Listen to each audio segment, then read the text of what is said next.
تم سب بچے بیٹھے ہو، والدین کو اپنی جنت بنا لو، ماں باپ کو اپنی جنت بنا لو، ان کی دعا لے لو۔ میرے نبی نے فرمایا کاش میری ماں زندہ ہوتی۔ ماں کا خاص طور پر منشن کیا، میری ماں کیوں کہ باپ کو تو دیکھا ہی نہیں، اور ماں کو دیکھا ہے 6 سال۔ میری ماں زندہ ہوتی اور میں عشاء کی نماز کے مصلی پہ کھڑا ہوتا اور میرے گھر سے میری ماں کہتی محمد، تو میں ماں کے لیے نماز توڑ دیتا۔ میرا نبی کہہ رہا ہے۔ اور جب آپ حج پہ تشریف لے گئے اور ابوا کے میدان سے گزرے جہاں میرے نبی کی والدہ کا انتقال ہوا تھا، اس بات کو 57 سال گزر چکے ہیں۔ 6 برس کی عمر میں مدینہ سے نکلے 3 افراد، میرے نبی کی ماں، میرے نبی کے والد کی باندی ایمن، وہ بھی ماں ہیں، انہوں نے بھی دودھ پلایا تھا میرے نبی کو۔ 2 مائیں ہیں، ایک دودھ پلانے والی، ایک پیدا کرنے والی، اور ایک میرے نبی ہیں۔ جب ابوا کے پہاڑوں میں پہنچے تو اچانک ہارٹ اٹیک سے حضرت آمنہ 25 سال کی عمر میں انتقال فرما گئیں، اور میرے نبی نے اتنا اس کا غم لیا۔ 6 سال کا بچہ، میں سن 2000 میں وہاں گیا تھا، میرے آنسو نہیں رکنے کو آ رہے تھے کہ کہاں میرے نبی کی ماں کو اللہ نے اٹھایا، نہ کوئی آسرا، نہ کوئی سہارا، نہ کوئی رشتہ، نہ کوئی جھولی، نہ کوئی چھاؤں، ایسے تنہا یتیم کر دی۔ جب ان کو پتھروں میں دبا کے نیچے اترے، ایمن کو سے ہاتھ چھڑا کر بھاگے اور اوپر پہاڑی پہ چڑھ گئے۔ جب ایمن پیچھے گئیں تو ایمن نے کیا دیکھا کہ ابوا کے پہاڑ بھی رو رہے ہوں گے، آپ ماں کی قبر کو چمٹ کے ایسے اوپر لیٹے ہوئے تھے، قبر کو پکڑا ہوا تھا، اوپر لیٹے ہوئے تھے۔ جب ایمن قریب آئیں تو سنا آپ کہہ رہے تھے اماں جی، آپ کو تو پتہ تھا آپ کے سوا میرا کوئی نہ تھا، آپ مجھے چھوڑ کے کہاں چلی گئی، کیوں چلی گئی؟ 6 سال کا بچہ پہلی موت دیکھ رہا ہے تو ان کو سمجھ میں نہیں آ رہا کہ میری ماں کے ساتھ ہوا کیا ہے۔ ایمن نے اٹھانا چاہا، آپ نے اٹھنے سے انکار کر دی۔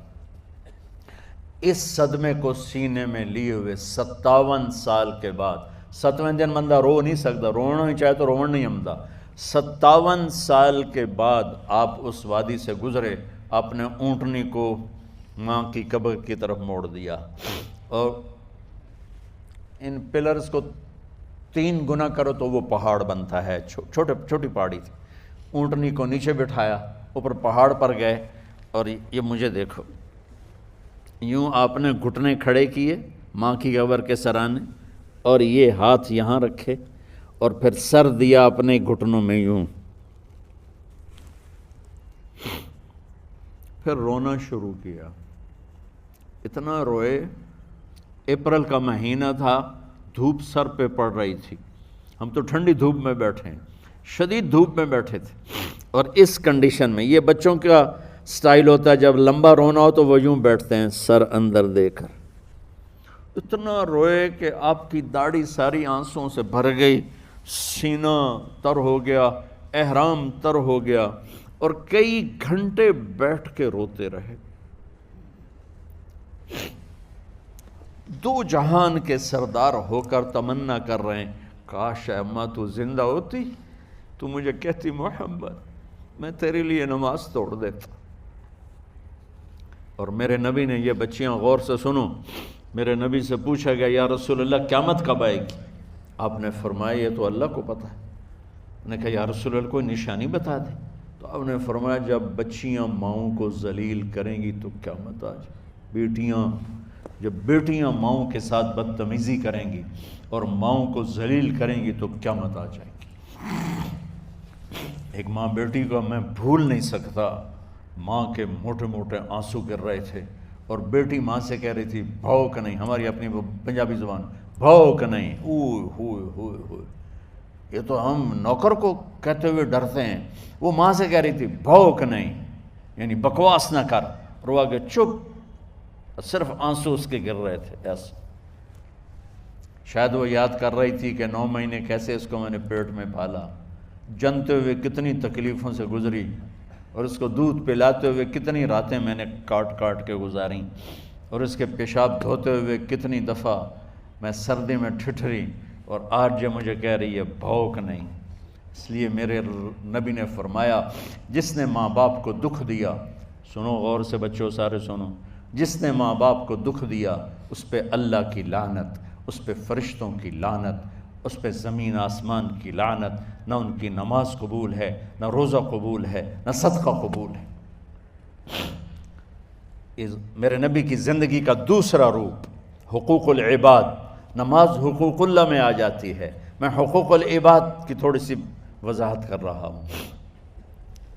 ماں باپ زندہ ہیں تو دعا لے لو۔ والدین سے کہتا ہوں بچوں کو عزت دو، جہاں اولاد ماں باپ کے حقوق ہیں وہاں اولاد کے حقوق ہیں، اولاد کو عزت دو، اولاد کو عزت دو، اولاد کو عزت دو۔ بہت سی اولاد کی نافرمانی کا ذریعہ ماں باپ بن رہے ہیں، سختی کر کے، زبردستی کر کے اور ٹھونس کر چیزیں نوکروں کی طرح سلوک کر کے۔ میرے نبی کے گھر میں جب بیٹی فاطمہ ملنے کے لیے آتی تھیں تو میرے نبی بیٹھے نہیں رہتے تھے، یا اب چیئر پہ بیٹھے ہوئے بی بی فاطمہ آ گئی، اب زمین پہ بیٹھے ہوئے ہیں بیٹی آ گئی، اب چارپائی پہ لیٹے ہوئے ہیں بیٹی آ گئی۔ میرے نبی کیا کرتے تھے؟ کھڑے ہو جاتے تھے، کھڑے ہو جاتے، ایک دم کھڑے ہو جاتے تھے، اور پھر کھڑے نہیں رہتے تھے، تیزی سے آگے بڑھتے تھے اور حضرت فاطمہ کا ہاتھ پکڑ لیتے تھے۔ یہ والدین غور سے سنو، حضرت فاطمہ کا ہاتھ پکڑ لیتے تھے اور ہاتھ پکڑ کے مجھے دیکھو یوں بوسہ لیتے تھے، بیٹی کا بوسہ لیتے تھے، پھر ہاتھ چھوڑتے نہیں تھے، ہاتھ پکڑے پکڑے لاتے لاتے لاتے ان کو چارپائی پر پہلے بٹھاتے تھے پھر خود بیٹھتے تھے۔ یہ باپ اور رسول ہو کر بیٹی کو یہ عزت دیتے تھے۔ پھر وہ جنت کی عورتوں کی سردار بنی، پھر وہ جنت کے سرداروں کی ماں بنی، پھر وہ اللہ کے شیر کی زوجہ بنی۔ تو والدین سے کہتا ہوں کہ اپنے بچوں کو عزت دو، عزت دو، عزت دو، عزت دو۔ پھر آپ سے زندگی کے بڑے فیصلے ہیں شادی۔ اب لوگ اکٹھے پڑھتے ہو لڑکے لڑکیاں، اپنی شادی کے فیصلے خود نہ کرو، اپنے ماں باپ کے حوالے کرو۔ اس میں شرافت بھی ہے، اس میں برکت بھی ہے، اس میں رحمت بھی ہے، اور اس میں والدین کی دعائیں بھی ہیں۔ کورٹ میرج کو ہوا نہ دو، boy friend girl friend culture ہمارا نہیں ہے۔ میرے نبی کے طریقے میں مرد اور عورت کا صرف نکاح سے تعلق ہے، اس کے علاوہ سب جہنم کی آگ ہے۔ اور والدین سے کہتا ہوں کہ اپنے بچوں سے پوچھ کے رشتے کرو، زبردستی مت کرو۔ میرا معاشرہ بہت سنگین قسم کے جرم کا شکار ہے، بچوں پہ مسلط کر دیتے ہیں، ایتھے ہی کرنی ہے، ایسے جٹائیں چی کرنی ہے، بٹائیں چی کرنی ہے، پتہ نہیں آئے کتوں ہیں جٹ بٹ۔ چلو تم ناراض نہ ہو، راجپوتائیں چی کرنی، میں راجپوت ہوں، میں اپنی قوم کو بھی رگڑ دیتا ہوں، راجپوتائیں چی کرنی، اگاں کرنی ہی کوئی نہیں۔ یہ ظلم و ستم اولاد پہ مت کرو، اپنی بچی سے پوچھو، اگر بیٹی ہاں کرے تو پھر قدم اٹھاؤ، اگر بیٹی کہہ دے میں نہیں کرنا چاہتی تو وہ نافرمان نہیں ہے۔ اللہ کے واسطے میری سنو، صرف تم نہیں سن رہے ہو، اس کیمرے سے لاکھوں کروڑوں لوگ سن رہے ہیں۔ اگر بیٹا یوں کہہ دے کہ ابا میں نے یہاں شادی نہیں کرنی، میرا جی نہیں چاہتا ہے، تو وہ بیٹا نافرمان نہیں ہے، فرما بردار ہے، اس نے شریعت کا حق استعمال کیا ہے۔ اب ایسا ظلم مت کرو کہ نہیں اتھے ہی کرنی ہے، اتھے گھروں نکل جا۔ زندگی تم نے تو نہیں گزارنی، زندگی تو بچے نے گزارنی، میں قربان جاؤں۔ ایک حدیث سنو پہلے، پھر اگلی بات سناتا ہوں۔ ما تزوجت وما زوجت الا بوحی من السماء نزل به جبریل۔ لوگو سنو، میں نے جہاں شادی کی، میں نے جہاں بیٹی کی شادی کی، پہلے آسمان سے جبریل فرشتہ اللہ کا حکم لے کر آیا، پھر میں نے قدم اٹھایا۔ سمجھ گئے میری یہ بات سمجھ گئے سارے؟ اب اگلی سنو۔ حضرت علی فاطمہ کا رشتہ لینے آ گئے اور جبریل ان سے پہلے آ گیا کہ یا رسول اللہ فاطمہ علی کے لیے ہے۔ باپ محمد مصطفیٰ جیسا ہے، رشتہ مانگنے والا علی جیسا ہے، اور بیٹی فاطمہ جیسی ہے۔ اور آپ پوچھتے ہیں علی کیسے آئے؟ وہ شرم کی وجہ سے کچھ کہہ نہ سکے، چپ۔ آپ کو تو پتہ تھا، آپ نے فرمایا فاطمہ کے رشتے کے لیے آئے ہو؟ کہا جی۔ تو جبریل تنال بیٹھا ہوا ہے کہ یا رسول اللہ اتھے ہی کرنا ہے، آپ نے ہاں نہیں کی، آپ نے کہا انشاءاللہ، اور یہ کہہ کر اٹھ گئے۔ انشاءاللہ نبی کا ہاں ہی ہوتا ہے، لیکن جبریل کے آنے کے باوجود اور اللہ کے کہنے کے باوجود میرے نبی کو بھی پتہ ہے کہ یہ رشتہ یہاں کاتب تقدیر نے لکھ دیا ہے، لیکن امت کو سبق سکھانے کے لیے آپ گھر تشریف لے گئے۔ بیٹی فاطمہ کہ جی یا رسول اللہ، کہا علی کا رشتہ آیا ہے، میں ہاں کر دوں؟ سبحان اللہ۔ میں اپنے دیہاتی بچیوں پہ مجھے رونا آ گیا کہ جنہیں پتہ ہی نہیں ہوتا سانو کہیں نال بندے پہ جانور ہے یا انسان ہے۔ علی جیسا داماد، چلو علی کو چھوڑو، فاطمہ کو چھوڑو، جبریل آیا بیٹھا ہے، جبریل آیا بیٹھا ہے۔ اس کے بعد فاطمہ سے پوچھنے کی کیا بات ہے؟ جبریل آ کر کہہ رہا یا رسول اللہ، اللہ کہہ رہا ہے فاطمہ علی کے لیے ہے اور علی فاطمہ کے لیے ہے، اور پھر آپ کہتے ہیں بیٹی فاطمہ ہاں کر دو۔ ہماری تو آج کی بیٹیاں انکار نہیں کرتی، چپ کر کے گاں ماش طرح بن چھڑ دن کلے نال۔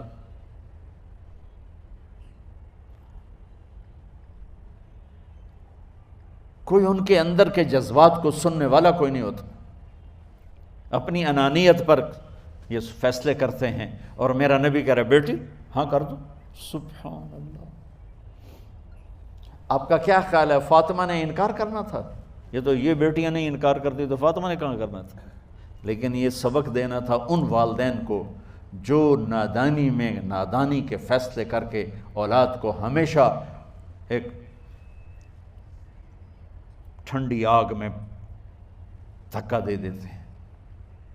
حضرت فاطمہ رضی اللہ تعالیٰ عنہا نے جب ہاں کی پھر آپ باہر نکلے۔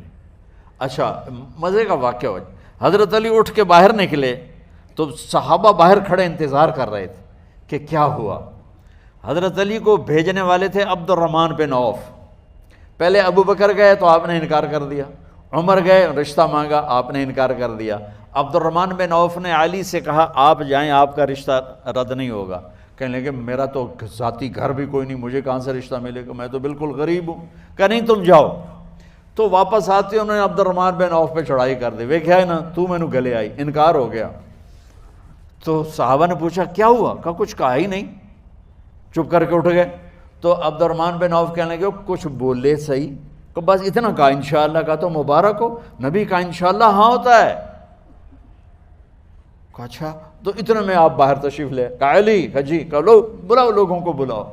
ساری مسجد بھر گئی، آپ کی ساری مسجد فل ہو گئی۔ آپ ممبر پہ کھڑے ہوئے علی کو سامنے بٹھایا، کہا لوگو یہ جبریل میرے پاس اللہ کا پیغام لائے ہیں کہ میں فاطمہ بنت محمد کا نکاح علی کے بن ابی طالب کے ساتھ کر دوں۔ پھر آپ نے خطبہ پڑھا اور کہا کہ علی، ہائے ہائے ہائے، میں نے فاطمہ بنت محمد کو 400 درہم مہر کے عوض تیرے نکاح میں دیا، تو نے قبول کیا؟ حضرت علی نے زور سے نعرہ لگایا میں نے قبول کیا، اور سجدے میں چلے گئے، اللہ کا شکر کا سجدہ ادا کیا۔ پھر میرے نبی نے وہیں سارے مجمع کو شہد کا شربت پلایا اور تازہ کھجوریں کھلائیں، اور پھر جب رخصتی ہوئی تو آپ نے حضرت علی سے فرمایا کہ آپ آ کے لے جاؤ۔ پھر آپ نے حضرت ام سلمہ، حضرت حفصہ اور جناب حضرت عائشہ رضی اللہ تعالیٰ عنہ، ان تینوں کو بلا کر فرمایا تمہیں پتہ ہے نا مجھے فاطمہ سے کتنا پیار ہے، تو تم فاطمہ کو دلہن بناؤ، اس کی تیاری کرواؤ، اسے دلہن بناؤ۔ تو ان تینوں نے حضرت فاطمہ کو دلہن بنایا۔ پھر آپ نے حضرت علی کو پیغام بھجوایا، وہ تشریف لائے، اپنی اونٹنی لے کر آئے، حضرت عقیل ساتھ ہے، سلمان فارسی ساتھ ہے، اور دروازے پر اونٹنی بٹھائی، آپ علی کو اندر لے گئے اور یوں فاطمہ کا ہاتھ پکڑ کے علی کے ہاتھ میں دے کر فرمایا علی تمہیں نبی کی بیٹی مبارک۔ سبحان۔ پھر آپ نے کہا میری بیٹی فاطمہ، مجھے اپنے خاندان میں جو سب سے زیادہ محبوب تھا میں نے تیرا ہاتھ اس کے ہاتھ میں دے دیا ہے۔ والدین سے کہتا ہوں اپنے نبی کی زندگی پڑھو۔ میرا درد ہے کہ ہماری ثقافت میں اسلام داخل نہیں ہوا، ہمارے عبادت میں اسلام آ گیا، بہت سارا مجمع مرد عورتوں کا نمازی ہے، حاجی ہے، عمرے کرتے ہیں، لیکن ثقافت میں نبوت کی جھلک دکھائی دے، ثقافت میں اللہ کا نبی دکھائی دے، وہ نہیں ہے۔ زندگی بیت گئی اس انتظار میں، مدت سے لگ رہی تھی لب بام ٹک ٹکی، تھک تھک کے گر گئی نگہ انتظار آج، پتہ نہیں کب صبح ہوگی۔ چلو کہتے تو جائیں مجھے ہے اگرچہ بت ہیں جماعت کی آستینوں میں، مجھے ہے حکم اذان لا الہ الا اللہ۔ والدین کے ذمہ ہے اولاد کو عزت دینا، ان کے سب سے بڑی خواہش میں ان کا احترام کرنا کہ زندگی انہوں نے گزارنی ہے، اور آپ کے ذمہ ہے والدین کے آگے سر جھکا دینا۔ اللہ کے واسطے کورٹ میرجز اور خفیہ شادیاں یہ نہ ہماری ثقافت ہے نہ یہ انسانیت ہے۔ ہمیشہ دکھ دردوں میں زندگی گزرتی ہے کہ اصل زندگی تو موت کے بعد آنے والی ہے۔ تو والدین پڑھیں شریعت کو، اولاد بھی پڑھے اپنے نبی کی زندگی کو۔ ایک شخص حضرت عمر کے پاس آیا ایک بیٹے کو لے کر، کہا امیر المومنین یہ میرا بیٹا بڑا نافرمان ہے اور مجھے بہت تنگ کرتا ہے۔ حضرت عمر کے پاس لاٹھی ہوتی تو انہوں نے یوں اٹھائی، وہ کہنے لگا حضور معافی دیا جائے، ایک میری گل سن لو۔ آپ نے فرمایا کیا؟ کہنے لگا ماں پیو دے بڑے حق ہیں، بالکل ٹھیک ہے، پر کوئی ساڈا حق بھی ہے ماں پیو تے؟ آپ نے کہا ہاں۔ آپ نے کہا ہاں۔ کہنے لگے ذرا وہ بتا دیں۔ کہا پہلا حق ہے اچھی ماں تلاش کرے، نیک عورت تلاش کرے۔ دوسرا حق یہ ہے نام اچھا رکھے۔ تیسرا حق یہ ہے اس کو قرآن کی تعلیم دے۔ کہا جی پھر سن لو حضرت جی، میرے پیو کو پوچھو اس حبشی عورت نال شادی کر کے مینوں حبشی ماں دیتی، انہوں کوئی عرب ماں ہی نہیں لتی۔ میرا پہلا حق اس مارا ہے۔ دوسرا سن لو، اس نے میرا نام جولان رکھا ہے، جولان گندگی کے کیڑے کو کہتے کہ اس نے میرا نام جولان رکھا ہے۔ اور تری سن لو، اس آج تے مینوں قرآن دی شکل نہیں وکھائی، حضرت عمر ہوئی سوٹا وہ دے سر تے پھیر دے کہ پہلے تیری مالش کراں پھر ایدی کر سکتا۔ تو آج کے والدین بھی اپنی اولاد کے بارے میں بہت بہت بہت غافل ہیں، اور اولاد کا بھی حال یہی ہے، چونکہ ماں کیا ہے، باپ کیا ہے، اولاد کیا ہے، یہ شریعت، یہ قرآن بتاتا ہے، یہ میرے نبی کی زندگی بتاتی ہے۔